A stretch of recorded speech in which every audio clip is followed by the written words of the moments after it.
Joe, Ensuring's a horse who's dropped a long way in the rating points. Do you feel like he's getting to a winnable level this weekend? I think so. He has dropped enough in rating, which would put him into this level where he would need to be winning. So yeah, I believe he dropped enough to be competitive. You rode Sergeant Titanium last week, but you're on Ensuring here. Did you have to make a choice, or is it just the way things have worked out? Just the way how things worked out. Obviously, I didn't know that Sergeant Titanium was going to be in this race, and I was booked two or 3 weeks ago to ride Ensuring. But I don't think there is much between them. I'm happy to have the one that I'm on top of. On paper, you've drawn barrier 3. You should get a good run in the race. Well, certainly. He's not very fast out of the gate, so I presume he's going to get himself maybe few or even worse. And I just got to hope that the pace is genuine enough so he can flash some and catch them up. Zach, Sacred Elixir, were you happy with the way that he finished off first up? Yeah, I thought it wasn't quite a pass mark. I was probably a little bit disappointed in his effort in the end. You know, he had a good gate. He just didn't do anything right, you know. He never travelled. He was on the wrong legs. He just sort of seemed to float along, so he needs to do better than that. Was the race run to suit, though? Yeah, well, the speed was on. He didn't cover any ground. He was able to follow the fence. He had plenty of room, but he never travelled, never tracked up, and didn't do what we would have liked him to do. But stepping up in distance hopefully enables him to travel a little bit better, and if that's the case, hopefully he can hit the line better than what he did. How much more is there to come to from a fitness point of view? Yeah, I think there's a bit. You know, he's quite soft, and you know, he's just going through the motions a bit at the moment, so I think he can come on a bit. How do you measure him up against other horses in that race, the likes of Denozo, Circuit Hassler, Happy Baby, or horses that you've had a bit to do with in the past? Yeah, there was a couple of nice horses in there, but you know, they're a lot more switched on than what he is at the moment. I've no doubt he's got the ability to be able to match them, but whether he's going to go out and apply himself. John, on the Jockey Club Cup, Werther, of course 12 months ago he wasn't able to run in these races due to that setback. How's his preparation been this time in there? No setbacks whatsoever. The same riding boy's ridden him every morning, Vinny. He knows him like a son, and never put a foot wrong. Of course, galloping, it's always been Tommy or Sam up there to do the major work. But as I said, no setbacks. We're going into the race with, I'm going to mention to everybody that he's not fully fit, right? The grand final is on the 10th. He's going into the race just slightly underdone, but if there should be some rain, you know, he grows another leg. But in my opinion, he's still the one to beat. Does the £5 penalty worry you at all? No, it doesn't worry me. You know, I think he's the best horse in the race, but as I said, we're going in with a horse slightly underdone with the grand final in mind on the 10th. But he's got the gun gate. We know where the speed will be, and from that point of view, you know, as I said, he'll be very close. And two others in the race as well. HELENE Charisma, a couple of changes with him. HELENE Charisma, well, he's. You know, these French horses like cutting the ground, and he's just not getting that in Hong Kong. Any juice would be a big help to him. Rain on Saturday would, as I said, be a help to a lot of horses that have come out of Europe. But HELENE Charisma is still to prove to me that he is a Class 1 horse.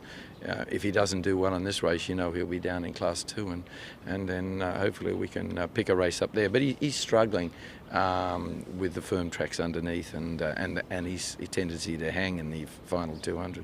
And Harbour Master, will he be up on the speed? Oh, definitely. There's no reason to see him going back. Once he's got to the 1800, he's able to be up on the speed and you know, have a better chance of winning. The Wizard of Oz, Joey's a horse that you've stuck with for a number of years now, even though you've had other options in big races. Why do you keep coming back with him? I always have high faith on this horse. I think he's good.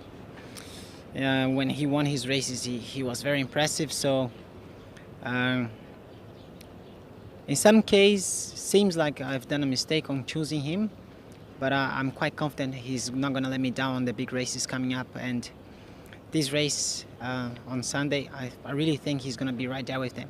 Now he has one run on his belt, and that's what he needed to be competitive. What did you think of that first run? Our fair run, I don't think was a bad run.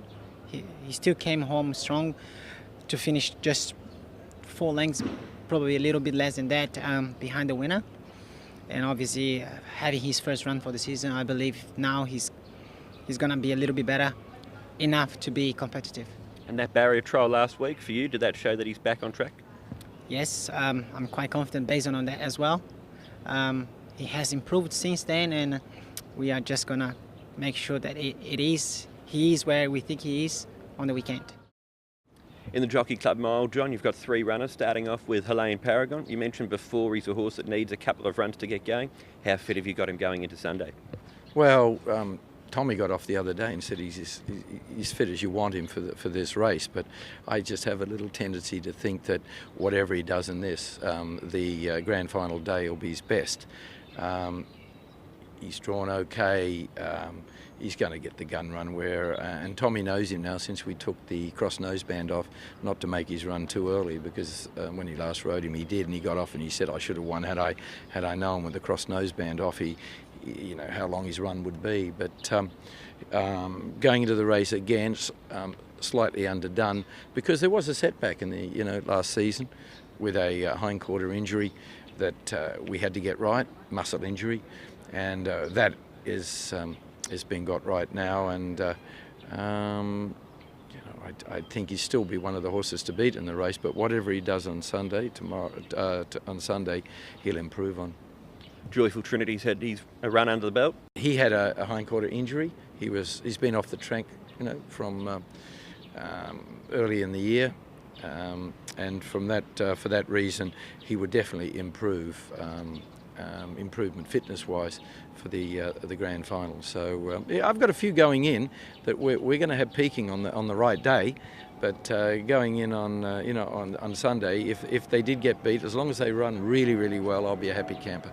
Has Beauty Generation surprised you with what he's done this season? Yeah, he has. He's acclimatised. He's just settled into the environment so well, and little bit different training, different programming, different riding tactics, and it's all paid dividends. So what he's done has been exceptional. And going into this race, Tommy galloped him yesterday, and he said, "This is the horse to beat." He thought, he said to me, "I might be on the wrong horse," because the work was exemplary yesterday. So of the pick of mine in the mile, I think Beauty Generation would be the pick. JING win, Zach, must have been a relief of sorts to get that win first up for a horse who's had a lot of issues. Yeah, he's had a lot of mental issues. But it was good to see him come out and do that. He'd given us a feel in the trial that he was on his way back, and to see him come out and do it again on race day was very pleasing. He's continued to do well since then. So it seems if he's in the right frame of mind again now, and hopefully we can start to see the best of him. He's had a bit of time between runs. Was that always the plan? It's always been a lightly framed, highly strung horse that sort of falls away a little bit. So take him along slowly is going to be more beneficial than rushing him, and David's done a good job with that. He's been very patient with him all the way through, so it's time to start seeing him bear fruit for us. Has he got better as time's gone on with things like the barriers and those sort of things that have been an issue with him in the past? He's actually progressively got worse in the barriers, so he's no good in there. And any concerns stepping up to Class 2 with him? He's got the ability, there's no doubt about that, but whether the good one shows up on race day or the not so good one, we won't know until we get to the 100 metre mark.